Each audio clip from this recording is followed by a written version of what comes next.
হাসানি তাকওয়িম, জোরে বলুন আল্লাহু আকবার। সবচেয়ে সুন্দর হলো মানুষ। এত সুন্দর করে পৃথিবীর কাউকে সৃষ্টি করা হয় নাই। আকাশের চাঁদ সুন্দর না মানুষ সুন্দর? বলেন। হ্যাঁ, এক বাদশা ছিল।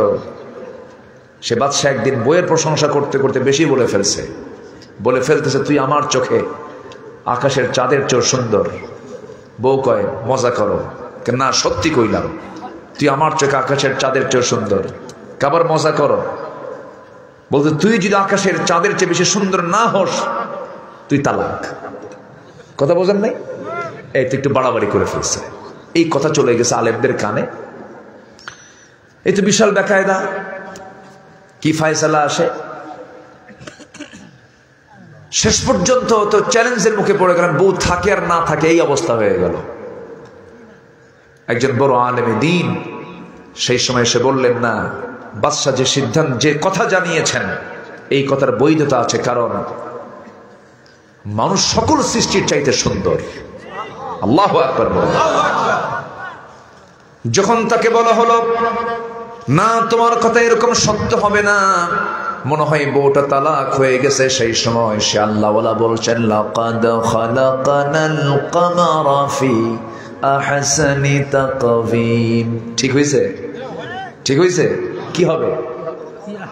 খালাকনাল ইনসানা। উনি এই আয়াত বলে বললেন যদি আমার এই আয়াত ভুল হয় তাহলে ভুল হলো, আর যদি ভুল না হয় তাহলে তোমাদের রায় ঠিক আছে, আর যদি এই আয়াত ভুল হয় তাহলে রাজা যে বক্তব্য দিয়েছে আমার বউ যদি চাঁদের চেয়ে সুন্দর না হয় আমার বউ তালাক হবে না, কারণ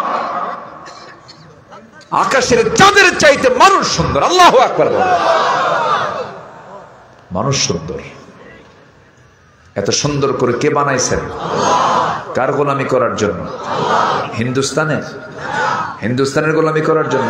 16 বছর কার গোলামি করছে? ওদের সন্তুষ্ট করার জন্য আল্লামা সাইদিকে প্ল্যান করে হিন্দুস্তানের প্রেসক্রিপশনে তাকে হত্যা করা হয়েছে। সম্মানিত ভাইয়েরা, বিশ্বাসের জায়গায় ফাটল ধরলে কিন্তু বেকায়দা। বিশ্বাস হচ্ছে আমাকে বাঁচাবেন কে? আমাকে বাঁচাবেন কে? India, Russia, America, Europe, Germany, France, কোন পরাশক্তি, চীন, জাপান, কেউ না। আমাকে বাঁচাবেন কে? আমরা বিশ্বাস রাখবো কার উপরে? আল্লাহর উপরে। আল্লাহ আমাকে বাঁচাবেন। আল্লাহ আমার সব দায়িত্ব নিয়েছেন। তিনি তো বিশ্ব সবার তিনি সভাপতি, গোটা পৃথিবী তিনি চালান। নেতা আজকে আছে কালকে নাই, ঠিক কি না? আর আমার আল্লাহ কালকেও ছিলেন, আজকেও আছেন, সামনেও থাকবে। আল্লাহ রাব্বুল আলামিন বলেন হুয়াল আউয়ালু ওয়াল আখিরু ওয়াল যাহিরু ওয়াল বাতিন ওয়া হুয়া বিকুল্লি শাইইন আলীম। জোরে বলুন আল্লাহু আকবার। তিনি প্রথম, তিনি শেষ, তিনি প্রকাশ্য, তিনি গোপন। সকল ক্ষমতার উৎস একমাত্র তিনি কে? তিনি তোমার সকল ক্ষমতার উৎস। মানুষ কোনদিন সকল ক্ষমতার উৎস হতে, জনগণ সকল ক্ষমতার উৎস এটা বললে ওর ঈমান আছে? আন্নাল কুওয়াতা লিল্লাহি জামিআ। সম্মানিত ভাইয়েরা, বহু কথা আয়াতের দিকে আমি ধীরে ধীরে যাচ্ছি। এই বডিটাকে সাজাবো আমরা ইসলাম দিয়ে। বলেন কি দিয়ে? বলেন তো। আচ্ছা, আর ইসলামটাকে প্র্যাকটিক্যাল যিনি রূপ দিয়েছেন, যাকে দিয়ে আল্লাহ পাক রূপায়ণ করেছেন, তিনি হচ্ছেন মুহাম্মদুর রাসূলুল্লাহ। মুহাম্মদুর রাসূলুল্লাহ। আমার আগ দিয়ে শিল্পীরা কিছু গজল গেয়েছেন, খুব সুন্দর না? কি মজার গজল।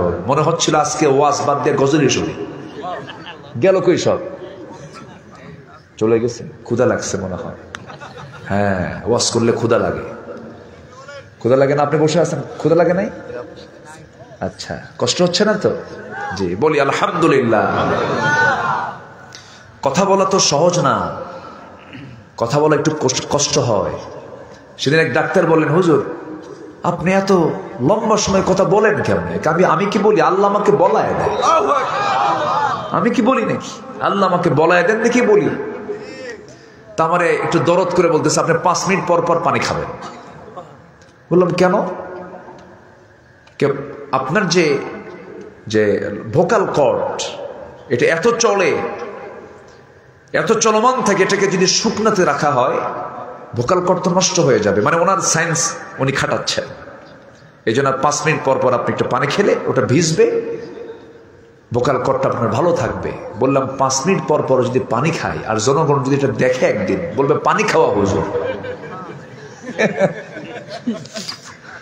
তো উনি বললেন যে মানুষ যখন আধা ঘন্টা কথা বলে, একটানা 30 মিনিট যদি কথা বলে, একটানা 12 মাইল দৌড়ালে যে ক্যালোরি যায়, সেই পরিমাণ ক্যালোরি আধা ঘন্টার বক্তব্যে তার শরীর থেকে চলে যায়। কথা সহজ না তো। আল্লাহ আমাদের বলাই দেখে বলতে পারি আলহামদুলিল্লাহ বলি, জোরে বলি আলহামদুলিল্লাহ। সম্মানিত ভাইয়েরা,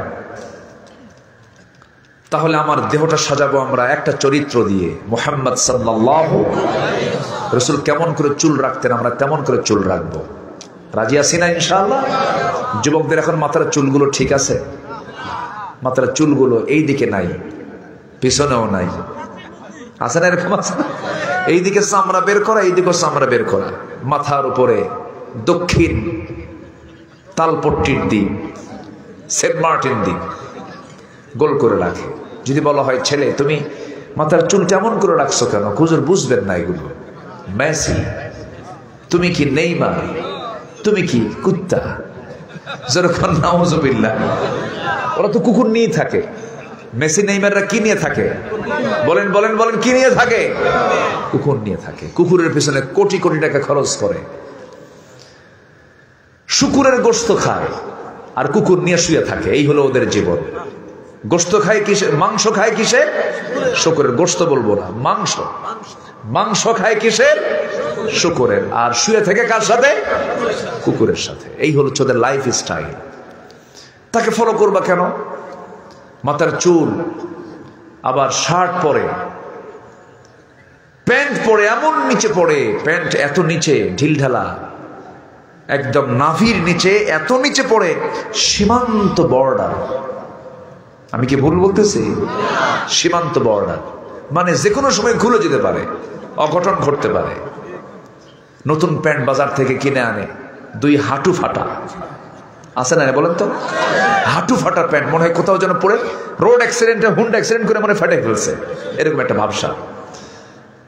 হাঁটু ফাটা প্যান্ট, জোড়াতালি প্যান্ট, নতুন প্যান্ট 8,000 টাকা দাম, কিন্তু প্যান্টের কি সব ফাটা, সেনা ফাটা। কি যে রুচি আল্লাহ জানে।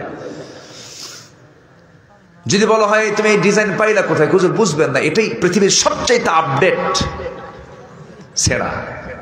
কি আপডেট কি হয়? সেরা। কি বলবেন এগুলো? আমি একদিন মসজিদে নামাজ পড়তে গেছি, এক যুবক দেখে সামনে নিয়ত করে নামাজে দাঁড়ায় গেছে। তো ভাবলাম নফলটা পড়বো 2 রাকাত, কিন্তু ওর তো পোশাক দেখে মনে হচ্ছে ওকে আগে দেখা দরকার, দেখে কি নামাজ পড়ে। ওরকম ঢিলঢালা প্যান্ট পরছে, শার্ট পরেছে, নামাজে দাঁড়াইছে। রুকুতে যখন গেল তখন দেখি শার্ট উপরে, প্যান্ট নিচে, মাঝখানে ফাঁকা। ভাবলাম এই তো রুকু, দেখি সেজদায় কি হয়। দেখি সেজদায় যখন গেল তখন দেখি প্যান্ট খুইলা আন্ডার প্যান্ট বেরোচ্ছে। কি আমি কি অবস্থা বলতেছি বলেন তো? কি এমন এমন এমন পোশাক আছে না নাই? কাপড় ঠিকই পড়তেছে, কিন্তু কাপড় পরেও সে উলঙ্গ, কাপড় পরেও সে। এটা পুরুষের একই কথা, মেয়েদেরও একই কথা। একটা চকলেট, সামান্য চকলেট 2 টাকা দাম, একটা চকলেটকে পর্দায় না রাখলে সেই চকলেট কেউ খায় না। মাত্র 2 টাকার চকলেটকে পর্দায় ঢাকতে হয়। আর আমার মার দামটা কত? আমার মাকে আল্লাহ তাআলা এত সম্মান দিয়েছেন। আল্লাহ তাআলা নারীর সম্মান মর্যাদা কোথায় নিয়ে গেছেন? একটা নারীর পায়ের নিচে আল্লাহ পাক জান্নাত রেখে দিয়েছেন। আর সেই নারী আজকে চকলেট পর্দায় থাকে, আমার মায়ের গায়ে কোনো পর্দা নাই। এই শীত, প্রচন্ড শীত, হাড় কাঁপানো শীত, এর মধ্যেও গন্ডারের চামড়ার মতো বের করে রাখে, আমারে দেখুক জাতি। না, জাতি দেখবে না, স্বামী দেখবে। কে দেখবে? নারী কি জাতীয় সম্পদ? আস্তে, নারী কি জাতীয় সম্পদ? নারী হচ্ছে স্বামীর সম্পদ। স্বামী তাকে দেখবেন, স্ত্রী তার স্বামীকে দেখবে, স্বামী তার স্ত্রীকে দেখবে। এটাই এখানে আল্লাহ তাআলা মাওয়াদ্দাতাও ওয়া রাহমা, ভালোবাসা রেখেছেন, রহমত রেখেছেন। আর স্বামী স্ত্রীর দেখা বাদে যখন অন্য কোনো দেখা দেখি শুরু হবে, সেখানে ভালোবাসা থাকবে, রহমত থাকবে না, শুধু গজব গজব গজব থাকবে। ঠিক কি না? গজব দিয়ে ভরা হবে, শান্তি হবে না। বিয়ের আগে, বিবাহ পূর্ব কোনো সম্পর্ক কি গড়া যাবে? অবৈধ কোনো রিলেশন করা যাবে? হালাল না হারাম? জোরে জোরে, হালাল না হারাম? ওয়ালা মুত্তাখিদি আখদান ওয়ালা মুত্তাখিদাতি আখদান। গোপন গোপন কোনো নোংরামি করা যাবে না। যুবকরা, তোমরা দেশকে নতুন পর্যায়ে নিয়ে আসছো, তোমাদের চরিত্র 1 নম্বর হতে হবে, উন্নত চরিত্র হতে হবে। তাহলে এই বিজয় অব্যাহত থাকবে। যদি চরিত্রহীন হয়ে পড়ো, নিজের চরিত্র যদি তোমার দেউলিয়া হয়ে যায়, তোমার নেতৃত্ব হেরে যাবে। অতএব বিবাহ পূর্ব কোন অবৈধ রিলেশন করা যাবে? অবৈধ রিলেশন করা যাবে। বিয়ের প্রয়োজন হবে, মুখ ফুটে বলে ফেলবে, আমাকে বিয়ে করাও। কি আসতে কয় যুবকরা? ঠিক কিনা? মুখ ফুটে বলে ফেলবা। রিজিকের দায়িত্ব কার? রিজিকের দায়িত্ব কার? আল্লাহ। দেখবেন কিছু কিছু যুবক আছে, গার্লস স্কুলের সামনে যাইয়া ইতিমের মতো বসে থাকে, মনে বাপও নাই মাও নাই। কি আছে না নাই বলেন তো? আছে না নাই? এগুলো করা যাবে না, এগুলোকে এড়িয়ে যেতে হবে। তোমার আদর্শ লালন করতে হবে, একজন ব্যক্তির মধ্যে আদর্শ খুঁজে বের করতে হবে। আমার আগে যারা শিল্পীরা সুন্দর করে গজল গেয়েছেন, উসওয়ায়ে হাসানা, সূরাতুল আহজাব থেকে আমি তেলাওয়াত করেছি 45 নম্বর আয়াত থেকে 21 নম্বর আয়াত। আল্লাহ রাব্বুল আলামিন বলেন, লাকাদ কানা লাকুম ফি রাসূলিল্লাহি উসওয়াতুন হাসানাহ লিমান কানা ইয়ারজুল্লাহা ওয়াল ইয়াওমাল আখির ওয়া যাকারাল্লাহা কাসীরা। জোরে বলুন আল্লাহু আকবার। আমি কি শেষ করে দেব? দু একজন করে ওঠে। ও চাপ, চাপ, নিম্নচাপ। হ্যাঁ ঠিক আছে, নিম্নচাপ সমস্যা নেই। শীতকাল তো, প্রচুর শীতে এই চাপটা বেশি আসে, কারণ বের হওয়ার তো জায়গায় তখন একটাই থেকে যায়, এটা অসুবিধা হয়। আমি কিছু বলবো না, রাতও হয়েছে অনেক। না শেষ করে দেবো নাকি? আচ্ছা বসুন, একটু ধৈর্য ধরুন। উঠলে আলোচনা হেরে যায় আমাদের। আপনি উঠলে, আপনি নড়াচড়া করলে আমরা আলোচনা খুঁজে পাই না, তখন দিক বিদিক হয়ে যায় আমরা। একটু বসুন। আলোচনা বিক্ষিপ্ত যদি করতে চান তাহলে আপনি উঠেন, আর যদি বলেন না আলোচনা শুনবো, আলোচনা পরিবেশ থাকুক, তাহলে বসেন। এই জায়গায় শৃঙ্খলা রক্ষার দায়িত্ব কি একার না সবার? সবাই সবাইকে আমরা সহযোগিতা করি। জোরে বলি ইনশাআল্লাহ। বসুন। আবার ঊর্ধ্ব চাপও আছে, কিন্তু বিড়ি খাওয়া চাপ, এই চাপও কিন্তু কম না। শীতকালে এটা আরো বাড়ে না বলেন তো? একবেলা ভাত না পেলে সমস্যা নেই, কিন্তু বিড়ি পেতেই হবে।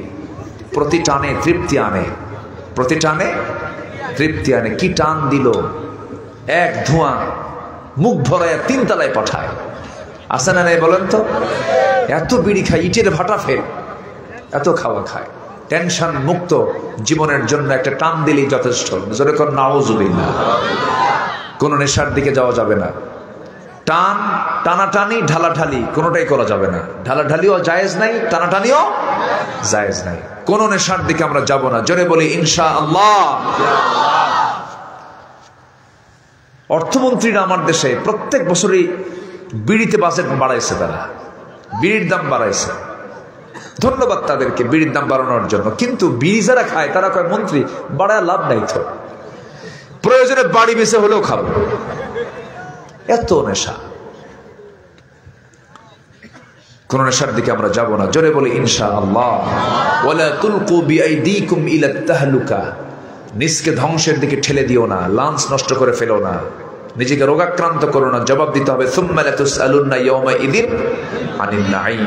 সব ব্যাপারে প্রশ্ন করবেন তিনি কে? আল্লাহ তাআলা। মাহফিলে এসে আবার প্রশ্ন করে, হুজুর বিড়ি খাওয়া কি জায়েজ আছে? মানে উনি চেষ্টায় আছে যে কেমনে জায়েজ করা যায়।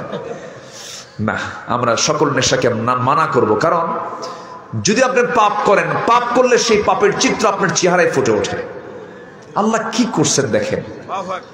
আল্লাহ রাব্বুল আলামিন বলেন, বালা মান কাসাবা সাইয়্যাতান ওয়া আহাতাত বিহি খাতিআতুহু ফাউলাইকা আসহাবুন নার হুম ফিহা খালিদুন। বান্দা তুমি পাপ করবে, পাপ তোমাকে ঘেরাও করে ফেলবে। বিড়ি খাবে, ঠোঁট কালো হবে, মদ খাবে, চোখ লাল হবে। চোখ দেখি সমাজের লোকগুলো বলবে এটা মদখোর, আর ঠোঁট দেখি বলবে এটা হলো পাক্কা বিড়িখোর। কি ঠিক কি না? হ্যাঁ, পাপ করবেন, পাপ ধরে ফেলবে। জিনা করবেন, এমন রোগে রোগাক্রান্ত হয়ে পড়বেন, জনগণ বলবে এ তো আকাম করছে। বোঝেন নাই? রোগ তার মধ্যে চলে আসবে। আমার বন্ধুগণ, কোন পাপের দিকে যাওয়া যাবে না। কোন বান্দা যদি তার হায়াতকে বৃদ্ধি করতে চায়, পাপ মুক্ত জীবন যাপন সে যেন করে। আরেকটা হাদিসে আসছে, সে যদি তার হায়াতকে বৃদ্ধি করে নিতে চায়, সে যেন তার আত্মীয় স্বজনদের হক আদায় করে। জোরে বলে সুবহানাল্লাহ। পাপ মুক্ত জীবন আর আত্মীয়তার হক আদায় করলে হায়াত কমে না বাড়ে? হ্যাঁ, খালি হুজুরের কাছে দোয়া চাইলে হবে না। হুজুর দোয়া করেন আল্লাহ যেন হায়াত বাড়ায় দেয়, কিন্তু ওইদিকে নিজের ভাইয়ের সঙ্গে সম্পর্ক নাই। আছে না নাই? বোনের সম্পত্তি মেরে খায়, হায়াত বাড়বে?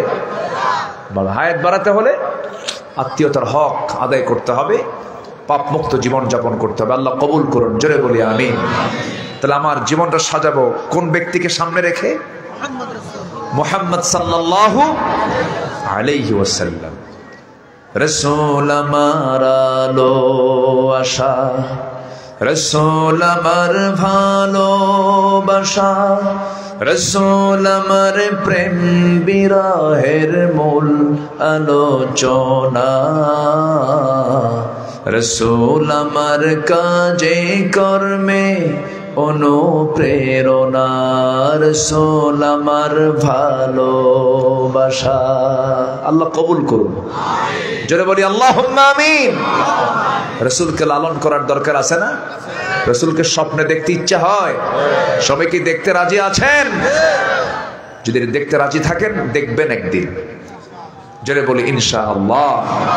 দেখে কঠিন কিছু নয়, কিছু আমল করতে হয়, আর রাসূলকে নিয়ে একটু ভাবতে হয়, দরুদ শরীফ একটু বেশি করে পড়তে হয়। চলে যাবেন উহুদে, উহুদের চিত্র দেখবেন। চলে যাবেন খন্দকে, চিত্র দেখবেন। চলে যাবেন তাবুক, চলে যাবেন বদর, চলে যাবেন তায়েফ। ইতিহাস ঘাটবেন, পড়বেন, সিরাত পড়বেন, দেখবেন যে একদিন রাসূলকে দেখে ফেলেছেন। জোরে বলে সুবহানাল্লাহ। যুবক, তুমি সারাদিন মেসেঞ্জারে সেটিং করবে আরেকজনের সঙ্গে, আর নবীকে স্বপ্ন দেখবা? হবে না তো। নোংরামি করা যাবে না। কষ্ট দিচ্ছি মনে হয় কথাগুলো বলে। যুবকরা কষ্ট পাচ্ছেন না তো? একটু জায়গা মতো নখ দিলে একটু কষ্ট মনে হবে, কিন্তু লাভ নাই বাবা। এগুলো লস প্রজেক্ট। প্রেমিকার জন্য নোংরামি করে ওই যা কিনে দিবা, টাকা পয়সা খরচ করো, ফুসকা খাবা, চুরি ফিতা কিনে দিবা, সব লস প্রজেক্ট। কিচ্ছু না এগুলো, ঠিক কিনা? এগুলো করো না। যা হবে সব বিয়ের পরে। সব কিসের পরে হবে? বিয়ের পর। যুবকরা মাথায় রাখো, চরিত্র তোমার সবচেয়ে বড় সম্পদ। পৃথিবীতে চরিত্র সবচেয়ে কি বড় সম্পদ। চরিত্র নষ্ট করা যাবে না।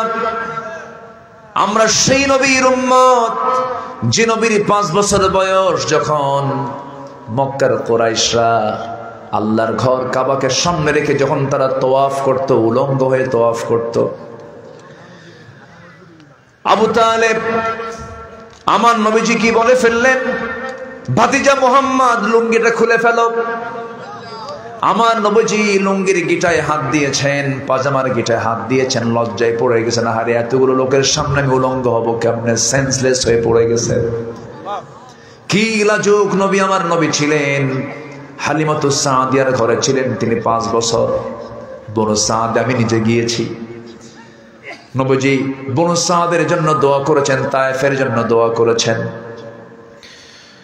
মা হালিমাতুস সাদিয়া নিজে তিনি বর্ণনা করেছেন, আমার শিশু মুহাম্মদকে যখন দুধ দিতাম, ডান স্তনের দুধটা সে নির্দিষ্ট করে পান করত, বাম স্তনের দুধে যখন তার মুখটা লাগায় দিতাম, মুহাম্মদ পান করো, সে মুখটা লাগাতো না। একটা স্তন তিনি বরাদ্দ করেছেন, তার মা হালিমাতুস সাদের ডান স্তনের দুধ পান করতেন, বাম স্তনের দুধটা রেখে দিতেন তার দুধ ভাইয়ের জন্য। জোরে কোন সুবহানাল্লাহ। আমরা সেই নবীর উম্মত। আমার নবীজি তার মার কোলে ছিলেন মোটে কয়েকটা দিন মাত্র। আরবের কথা অনুযায়ী আমার নবীর দুধ তার মার দুধ তার কিসমতে জোটে নাই, দুধ খেতে পারেন নাই তার নিজের মায়ের। যে কয়দিন যে কয় রাত ছিলেন তাও তিনি আরামে থাকতে পারেন নাই, কারণ মার বুকে দারুণ যন্ত্রণা ছিল। তার যে মা আমেনা, শিশু মুহাম্মদ আমার নবীর জন্মের 6 মাস আগে দুনিয়া থেকে বিদায় নিয়েছেন। জন্মের 6 মাস আগে বিদায় নিলে 6 মাস পরে যখন আমার নবীর জন্ম যখন হয়ে গেল, শিশু সন্তান রাসূলকে যখন কোলের মধ্যে নিয়েছেন, মার কষ্টের পরিমাণটা বেড়ে গেল। আহারে, সন্তান তো ভূমিষ্ঠ হলো, কিন্তু সন্তানটা আমি কার কোলে তুলে দেব? কোলে নেওয়ার তো মানুষটা আমার দুনিয়া থেকে বিদায় হয়ে গেছে। সন্তান কোলে নেয়, হাসিতে দূরের কথা কান্নারও ডাবল আসে। চোখের পানি দিয়া আমার নবীর বুক ভেজে যায়, আমার নবীর বুকের উপরে টপ টপ করে পানি পড়ে। সন্তানকে তিনি কোলে নিতে পারেন না। আবু তালেব একদিন বলছেন, সিরাত গ্রন্থে এসেছে, আবু তালেব আমার নবীর নবুয়ত প্রাপ্তির পর স্মৃতিচারণ করতে নিয়ে একদিন বলছেন, বাদেজা মুহাম্মদ শোনো, আমি তোমাকে আজকে তোমার জন্মের মাত্র 3 দিন পরে একটা কথা বলবো, তুমি বলতে পারবে কিনা জানি না, আমাকে জানাও তো সত্য ঘটনা নাকি। কি চাচা আপনি কি দেখছেন আমারে বলেন, 3 দিন বয়স আপনি আমাকে কি দেখেছেন বলেন। এবার বলতেছে, ভাতিজা মুহাম্মদ, আমি একদিন তোমাকে দেখতে গেলাম, তোমাদের ঘরে ঢুকলাম, কিন্তু তোমার মা তোমাকে কোলে না নিয়া আকাশের চাঁদ আকাশের নিচে শোয়ায় রেখেছে। তোমার মা তোমার কাছে যাই না, শুধু চোখে পানি আর পানি। আমি সেই সময় দেখতে পেলাম, বাদেজা মুহাম্মদ, তুমি একাকী চাঁদ আকাশের নিচে শুয়ে আছো। তোমার ডান হাতটা যখন বাম দিকে নাও, আকাশের চাঁদটা তোমার হাতের সঙ্গে বাম দিকে যায়। তোমার বাম হাতটা যখন ডান দিকে নাও, আকাশের চাঁদটা বাম দিকে ডান দিকে চলে যায়। তোমার দুটো হাত যখন তুমি সুন্দর করে উপর থেকে নিচের দিকে নেমে আনো, আকাশের চাঁদটাও নিচের দিকে নেমে আসে, তোমার কাছাকাছি চলে আসে। আমি আবু তালেবকে সেই রাতের চাঁদের চিত্র কি ভুল দেখেছে কিনা বলো তো মুহাম্মদ, সত্যি করে বলো তো। আমার নবীজি কেঁদে ফেললেন, বলছেন, চাচা, জন্মের পূর্বে আমি বাপকে হারিয়েছি। জন্মের পর আমার মা আমাকে যখন ভূমিষ্ঠ করলেন, আমার মার বুকে বড় জ্বালা, স্বামীকে দেখতে পেলেন না, স্বামীর কোলে সন্তানকে তুলে দিতে পারলেন না। আমার মা যখন আমাকে কোলে নেন, তার কষ্টের পরিমাণটা বেড়ে যায়, আমার কাছে আসতেই পারেন না, আমাকে সময় দিতে চান না তিনি কষ্টের কারণে। আমার মা আমাকে আকাশের চাঁদ আকাশের নিচে শোয়ায় রেখেছেন, আমার মা পাশে নাই। আমার আল্লাহ তাআলা আমার জন্য আকাশের চাঁদটা সেই সময়ের জন্য আমার জন্য খেলনা বানায় দিয়েছিলেন। জোরে বলি সুবহানাল্লাহ, জোরে বলি সুবহানাল্লাহ। বুখারী শরীফের হাদিস, আমার নবীজি নখ উঁচু করেছেন ওই মক্কার মাটিতে, শুধু বলেছেন ইনশাক্কাল কামার, আকাশের ওই চাঁদটা দ্বিখণ্ডন হয়ে গেছে। নবীজির সম্মান কত, নবীজির মর্যাদা কত, নবীজিকে আল্লাহ রাব্বুল আলামিন এত সম্মান দিয়ে ডাক দিয়েছেন, যেখান থেকে তেলাওয়াত শুরু করেছি মহান রাব্বুল আলামিন তার রাসূলকে কোথাও একটা বার নাম ধরে ডাক দেন নাই। গোটা কোরআন বা থেকে শুরু করে নিয়ে বিসমিল্লাহর বা থেকে শুরু করে নিয়ে মিনাল জান্নাতি ওয়ান নাসের সিন পর্যন্ত আপনি সার্চ করে দেখবেন গোটা কোরআনে কোথাও আমার নবীকে ইয়া মুহাম্মদ ইয়া আহমদ বলে একটা বড় ডাক দেন নাই। ডেকেছেন ইয়া আদম, ডেকেছেন ইয়া মূসা, ডেকেছেন ইয়া ইব্রাহিম, ডেকেছেন ইয়া ইয়াহইয়া, ডেকেছেন ইয়া যাকারিয়া। ইয়া আদম উসকুন আনতা ওয়া যাওজুকাল জান্নাহ ওয়া মা তিলকা বিয়ামিনিকা ইয়া মূসা। ইয়া ইয়াহইয়া খুযিল কিতাবা বিকুওয়া। সব নবীকে নাম ধরে ডাক দিলেন, কিন্তু একটাবার আমার নবীকে নাম ধরে ডাকেন নাই। আসসালামু আলাইকা আইয়ুহান নবী ডাক দিয়েছেন। ওয়া মা মুহাম্মাদুন ইল্লা রাসূল قد خلت من قبله الرسل محمد رسول الله والذين معه أشداء على الكفار رحماء بينهم تراهم ركعا سجدا يبتغون فضلا من الله ورضوانا জোরে বলুন আল্লাহু আকবার। ডাক দিয়েছেন ইয়া আইয়ুহাল মুসাম্মিল কুমিল লাইলা ইল্লা কালিলান নিসফাহু আও ইনকুস মিনহু কালিলা। ডাক দিয়েছেন ইয়া আইয়ুহাল মুদাথথির কুম ফাআনযির وربك فكبر وثيابك فطهر। ডাক দিয়েছেন ইয়া আইয়ুহার রাসূল বাল্লিগ মা উনজিলা ইলাইক। এখানে ডাক দিচ্ছেন যেখান থেকে তেলাওয়াত শুরু করেছি ইয়া আইয়ুহান নাবিয়্যু ইন্না আরসালনাকা শাহিদাও ওয়া মুবাশশিরাও ওয়া নাযীরা। আল্লাহু আকবার, আরো জোরে আল্লাহু আকবার।